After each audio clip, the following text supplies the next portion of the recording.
Welcome to Angelo's Tennis Stories. And I want to talk about the name Alexander.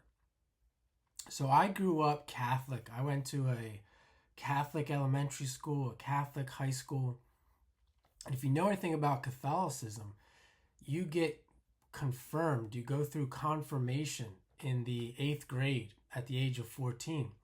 And you choose a confirmation name. And the name that I chose was Alexander. And also, I grew up with a lot of interest in Alexander the Great from Macedonia, the historical figure. And I want to get a little bit more into that. In college, I did some research, wrote a paper on Alexander, and more. So this name, Alexander, it's very popular in tennis. We know that amongst professionals, there's Alexander Zverev right now. There was Alexander Dolgopolov. There was Alexander Bogomolov, and probably many, many more that I'm leaving out here. Now, if you look up the meaning of the name Alexander, at least where I'm looking, the definition or the meaning is a man's protector, or man's defender, protector, and warrior. So it's very fitting that many tennis players, or many good tennis players, or people that are very much interested in tennis for a lifetime would have the name Alexander. And many of us tennis players have a rival, or someone that we also grow up with, playing a lot of matches with. And for me, that person's name was Alex. And I want to tell you a little bit about this kid, Alex. I met him in college. I met him in class in college. And we both discovered that we played tennis. And right off the bat, this guy was annoying. And anyone who knows this guy knows he's annoying. He talks a lot of shit. And he's very, very difficult to play against. And I remember maybe the first meeting, or at least sometime in the first couple meetings, this guy was always late. And there's nothing you can do about it. If you've ever known someone like this, they're always late. Nothing I could do about it, but it just started off the matches just me being irritated.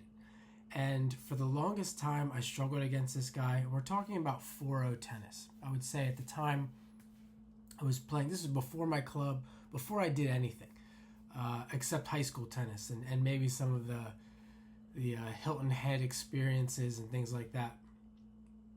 So if you're interested in more of my tennis stories, check out my playlist, Tennis Stories, the Hilton Head story, and all the other stories are in there as well.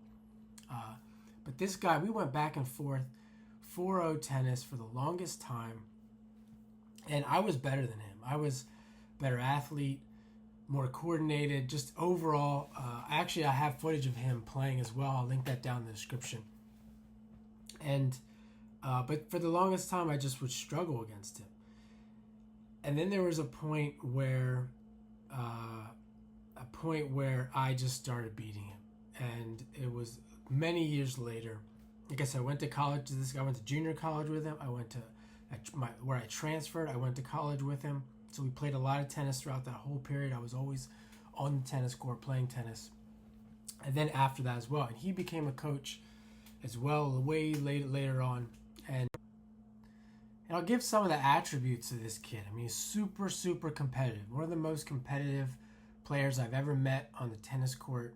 And this guy will get under your skin through his game. He'll get under your skin through his trash talk. I mean, if he was losing, he would trash talk the whole time. You know, tennis etiquette out the window. He did this to everybody.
And I was very glad to finally overcome him because he was so annoying and talked so much shit.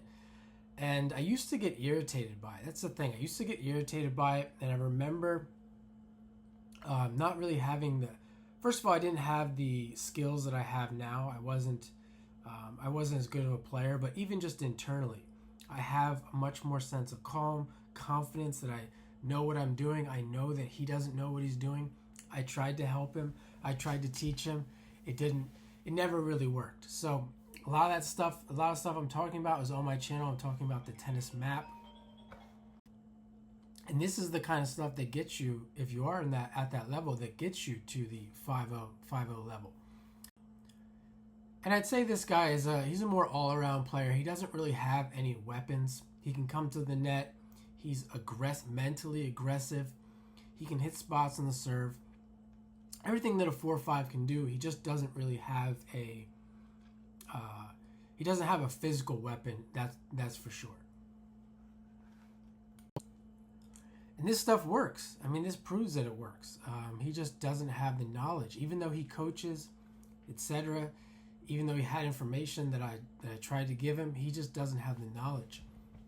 And this guy actually went on to legitimately become a 4-5 through the USTA league system. He won out of the 4-0 division in singles and doubles, and now plays in the 4-5, or for many years has now played in the 4-5 division. So he is a solid player. I'd say he's a solid 4-5. So again, I'll leave that video of me playing him in my club in the description. That was many years ago. And I hope you enjoy this tennis story, and have a great day.